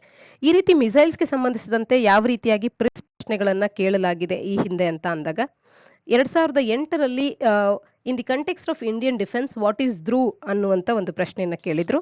ಅಂದ್ರೆ ಧ್ರುವ್ ಅನ್ನುವಂಥದ್ದು ಈ ಕೆಳಗಿನ ಯಾವ ಆಪ್ಷನ್ಸ್ಗಳಲ್ಲಿ ಸರಿಯಾದ ಉತ್ತರ ಆಗಿದೆ, ಏನಿದು ಅನ್ನುವಂಥದ್ದನ್ನ ಕೇಳಿದ್ರು. ಇದು ಏರ್ಕ್ರಾಫ್ಟ್ ಕ್ಯಾರಿಯಿಂಗ್ ವಾರ್ಶಿಪ್ ಅಥವಾ ಮಿಸೈಲ್ ಕ್ಯಾರಿಯಿಂಗ್ ಸಬ್ಮೆರಿನ್ ಅಥವಾ ಅಡ್ವಾನ್ಸ್ಡ್ ಲೈಟ್ ಹೆಲಿಕಾಪ್ಟರ ಅಥವಾ ಇಂಟರ್ ಕಾಂಟಿನೆಂಟಲ್ ಬ್ಯಾಲಿಸ್ಟಿಕ್ ಮಿಸೈಲ್ ಅನ್ನುವಂಥದ್ದನ್ನ ತಿಳಿಸ್ಬೇಕಾಗುತ್ತೆ. ಹಾಗಾಗಿ ಯಾವುದೇ ಮಿಸೈಲ್ಸ್ಗಳಾಗಿರಬಹುದು ಅಥವಾ ಒಂದು ವಾರ್ಶಿಪ್ ಆಗಿರಬಹುದು ಇವುಗಳು ಹೊಸದಾಗಿ ಭಾರತಕ್ಕೆ ಸಂಬಂಧಪಟ್ಟಂತೆ ಯಾವುದೇ ಒಂದು ಸಂಬಂಧವನ್ನ ಹೊಂದಿದ್ರೆ ಅಥವಾ ಜಗತ್ತಿನಲ್ಲಿ ಅತಿ ದೊಡ್ಡದು ಅನ್ನುವಂಥದ್ದು ಇತ್ತೀಚೆಗೆ ಅದನ್ನ ಸಿಡಿಸಲಾಗಿದೆ ಅಂತ ಅಂದಾಗ ಈ ರೀತಿ ಇದ್ದಂಥ ಸಂದರ್ಭದಲ್ಲಿ ಅಂಥ ಮಿಸೈಲ್ಸ್ಗಳಾಗಿರ್ಬೋದು, ವಾರ್ಶಿಪ್ ಆಗಿರ್ಬೋದು, ಸಬ್ಮೆರಿನ್ ಆಗಿರಬಹುದು, ಹೆಲಿಕಾಪ್ಟರ್ ಆಗಿರಬಹುದು, ಇವೆಲ್ಲವುಗಳ ಹೆಸರು ನಮಗೆ ಪ್ರಾಮುಖ್ಯತೆಯನ್ನು ಪಡ್ಕೊಳ್ಳುತ್ತೆ. ಒಂದು ಭಾರತಕ್ಕೆ ಸಂಬಂಧಿಸಿದಂಥದ್ದು, ಮತ್ತೊಂದು ಭಾರತ ಇತ್ತೀಚೆಗೆ ಬೇರೆ ರಾಷ್ಟ್ರದೊಟ್ಟಿಗೆ ಸಹಿ ಹಾಕಿ ಅವುಗಳನ್ನು ತರಿಸ್ಕೊಳ್ಳುವಂಥ ಒಂದು ಮಾತುಕತೆಯಾಗಿದ್ರೆ, ಅಥವಾ ಭಾರತದಲ್ಲೇ ಇಂಡಿಜಿನಸ್ ಆಗಿ ಬಿಲ್ಡ್ ಆಗ್ತಿದ್ರೆ, ಅಥವಾ ಗ್ಲೋಬಲಿ ಅದು ಬೇರೆಯ ರಾಷ್ಟ್ರದೇ ಆಗಿದ್ರು ಕೂಡ ಗ್ಲೋಬಲಿ ಅದು ಹೆಸರನ್ನ ಮಾಡ್ತಾ ಇದ್ರೆ ಅಂಥವುಗಳ ಈ ವಾರ್ಶಿಪ್ ಆಗಿರ್ಬೋದು, ಸಬ್ಮೆರೀನ್ ಆಗಿರ್ಬೋದು, ಹೆಲಿಕಾಪ್ಟರ್ಸ್, ಮಿಸೈಲ್ಸ್, ಪ್ಲೇನ್ಸ್ ಇಂಥವುಗಳ ಹೆಸರುಗಳು ನಮಗೆ ಪರೀಕ್ಷಾ ದೃಷ್ಟಿಯಿಂದ ಡೈರೆಕ್ಟ್ ಆಗಿ ಈ ರೀತಿ ಕೇಳ್ತಾರೆ ಕೂಡ ಪ್ರಿಲಿಮ್ಸ್ ನಲ್ಲಿ. ಹಾಗಾಗಿ ಪ್ರಾಮುಖ್ಯತೆಯನ್ನ ಪಡ್ಕೊಳ್ಳುತ್ತೆ. ಆರ್ಟಿಕಲ್ನ ಹಿನ್ನೆಲೆಯಲ್ಲಿ ಇದಕ್ಕೆ ಉತ್ತರವನ್ನ ನೀವು ಕಮೆಂಟ್ ಸೆಕ್ಷನ್ ಅಲ್ಲಿ ಕಮೆಂಟ್ ಮಾಡಿ ತಿಳಿಸಿ. ಆರ್ಟಿಕಲ್ನ ಹಿನ್ನೆಲೆಯಲ್ಲಿ ಬ್ರಹ್ಮೋಸ್ ಮಿಸೈಲ್ನ ಬಗ್ಗೆ ಕೂಡ ಒಂದಷ್ಟು ಮಾಹಿತಿಯನ್ನು ನಾವು ತಿಳ್ಕೊಳ್ಳೋಣ. ಈ ಬ್ರಹ್ಮೋಸ್ ಅಂದ್ರೆ ಏನು ಅಂತ ಅಂದಾಗ, ಬ್ರಹ್ಮೋಸ್ ಅನ್ನುವಂಥ ಹೆಸರು ಬ್ರಹ್ಮಪುತ್ರ ಮತ್ತು ಮೋಸ್ಕ್ವಾ ಅನ್ನುವಂಥ ನದಿಯನ್ನ ಎರಡನ್ನೂ ಕೂಡ ಸೇರಿಸಿ ಬಂದಿರತಕ್ಕಂಥ ಹೆಸರಾಗಿದೆ. ಯಾಕೆಂದ್ರೆ ಭಾರತದ ಬ್ರಹ್ಮಪುತ್ರ ಮತ್ತು ರಷ್ಯಾದ ಮೋಸ್ಕ್ವಾ ನದಿ, ಈ ಎರಡು ರಾಷ್ಟ್ರಗಳು ಸೇರಿ ಡೆವಲಪ್ ಮಾಡ್ತಿರ್ತಕ್ಕಂಥದ್ದು ಈ ಮಿಸೈಲ್ ಆಗಿರೋದು. ಆ ಕಾರಣದಿಂದ ಬ್ರಹ್ಮೋಸ್ ಅನ್ನುವಂಥ ಹೆಸರನ್ನ ನೀಡಲಾಗಿದೆ. ಇದು ಜಾಯಿಂಟ್ ವೆಂಚರ್ ಆಗಿದ್ದು ಭಾರತದ ಡಿಫೆನ್ಸ್ ರಿಸರ್ಚ್ ಡೆವಲಪ್ಮೆಂಟ್ ಆರ್ಗನೈಸೇಷನ್ ಹಾಗೇನೆ ರಷ್ಯಾದ NPOM ಈ ಎರಡೂ ಸೇರಿ ಈ ಒಂದು ಜಾಯಿಂಟ್ ವೆಂಚರ್ ಅನ್ನ ನಡೆಸ್ತಾ ಇರ್ತಕ್ಕಂಥದ್ದು. ಈ ಒಂದು ಮಿಸೈಲ್ ಅನ್ನುವಂಥದ್ದು ಇದು 2 ಸ್ಟೇಜ್ ನಲ್ಲಿ ಇರ್ತಕ್ಕಂಥ ಮಿಸೈಲ್ ಆಗಿದೆ. ಮೊದಲ ಸ್ಟೇಜ್ ನಲ್ಲಿ ಸಾಲಿಡ್ ಪ್ರೊಪೆಲೆಂಟ್ ಇಂಜಿನ್ ಅನ್ನ, ಎರಡನೇ ಸ್ಟೇಜ್ ನಲ್ಲಿ ಲಿಕ್ವಿಡ್ ರಾಮ್ಜೆಟ್ ಅನ್ನ ನಾವು ಕಾಣಬಹುದಾಗುತ್ತೆ. ಇದನ್ನ ಮಲ್ಟಿ ಪ್ಲಾಟ್ಫಾರ್ಮ್ ಮಿಸೈಲ್ ಅಂತ ಕೂಡ ಕರಿತೇವೆ. ಯಾಕೆ ಅಂತ ಅಂದ್ರೆ ಇದನ್ನ ಲ್ಯಾಂಡ್ ನಿಂದಲೂ ಕೂಡ ಲಾಂಚ್ ಮಾಡಬಹುದು, ಸಿ ಇಂದಲೂ ಕೂಡ ಲಾಂಚ್ ಮಾಡಬಹುದು. ಮಲ್ಟಿ ಕೇಪಬಿಲಿಟಿ ಮಿಸೈಲ್ ಆಗಿದ್ದು ಪಿನ್ ಪಾಯಿಂಟ್ ಅಕ್ಯುರೆಸಿಯನ್ನ ಇದು ಹೊಂದಿರುತ್ತೆ. Day and night irrespective of the weather conditions ನಲ್ಲಿ ಇದು ಕಾರ್ಯ ಮಾಡುತ್ತೆ. ಈ ಎಲ್ಲ ಕಾರಣದಿಂದ ಇದನ್ನ ಮಲ್ಟಿ ಪ್ಲಾಟ್ಫಾರ್ಮ್ ಮಿಸೈಲ್ ಅಂತ, ಅಂದ್ರೆ ಇದನ್ನ ಲ್ಯಾಂಡ್ ನಿಂದನಾದ್ರೂ ಅಥವಾ ಏರ್ ನಿಂದನಾದ್ರೂ ಅಥವಾ ಸಿ ನಿಂದನಾದ್ರೂ ಕೂಡ ಇದನ್ನ ಲಾಂಚ್ ಮಾಡಬಹುದಾಗಿರುತ್ತೆ. ಈ ಮೂರ್ನಿಂದಲೂ ಕೂಡ ಇದನ್ನ ಲಾಂಚ್ ಮಾಡಬಹುದು. ಹಾಗಾಗಿ ಮಲ್ಟಿ ಪ್ಲಾಟ್ಫಾರ್ಮ್ ಮಿಸೈಲ್ ಅಂತಾರೆ. ಡೇ ಅಂಡ್ ನೈಟ್ ಯಾವುದೇ ವೆದರ್ ಕಂಡೀಷನ್ ಅಲ್ಲೂ ಕೂಡ ಇದನ್ನ ಲಾಂಚ್ ಮಾಡಬಹುದು. ಪಿನ್ ಪಾಯಿಂಟ್ ಅಕ್ಯುರೆಸಿಯನ್ನ ಈ ಮಿಸೈಲ್ ಅನ್ನುವಂಥದ್ದು ಹೊಂದಿರುತ್ತೆ. ಹಾಗೇನೆ ಇದು ಯಾವ ಪ್ರಿನ್ಸಿಪಲ್ ನ ಮೇಲೆ ಆಪರೇಟ್ ಮಾಡುತ್ತೆ ಅಂದಾಗ ಫೈರ್ ಅಂಡ್ ಫರ್ಗೆಟ್ ಪ್ರಿನ್ಸಿಪಲ್. ಒಮ್ಮೆ ಇದನ್ನ ಫೈರ್ ಮಾಡಿದ ನಂತರದಲ್ಲಿ ಅದರ ಕಾರ್ಯಗಳನ್ನ ಅದು ಮಾಡ್ಕೊಳ್ಳುತ್ತೆ. ಹಾಗಾಗಿ ಫೈರ್ ಅಂಡ್ ಫರ್ಗೆಟ್ ಪ್ರಿನ್ಸಿಪಲ್ ನ ಮೇಲೆ ಇದು ಕಾರ್ಯ ಮಾಡುತ್ತೆ. ಹಾಗೇನೆ BrahMos is one of the fastest cruise missile currently operational ಆಗಿರತಕ್ಕಂಥದ್ದು. ಆಪರೇಷನಲಿ ಕರೆಂಟ್ಲಿ ಡಿಪ್ಲಾಯ್ ಆಗಿರ್ತಕ್ಕಂಥ ಮಿಸೈಲ್ಸ್ ಗಳನ್ನ ನಾವು ನೋಡಿದಾಗ ಇದು one of the fastest cruise missile ಅಂತ ಕೂಡ ಹೆಸರನ್ನ ಮಾಡಿರ್ತಕ್ಕಂಥ. 2014ರಲ್ಲಿ ಅಗ್ನಿ 4 ಮಿಸೈಲ್ಗೆ ಸಂಬಂಧಪಟ್ಟಂತೆ ಪ್ರಿಲಿಮ್ಸ್ ಪ್ರಶ್ನೆಯನ್ನು ಕೇಳಲಾಗಿತ್ತು.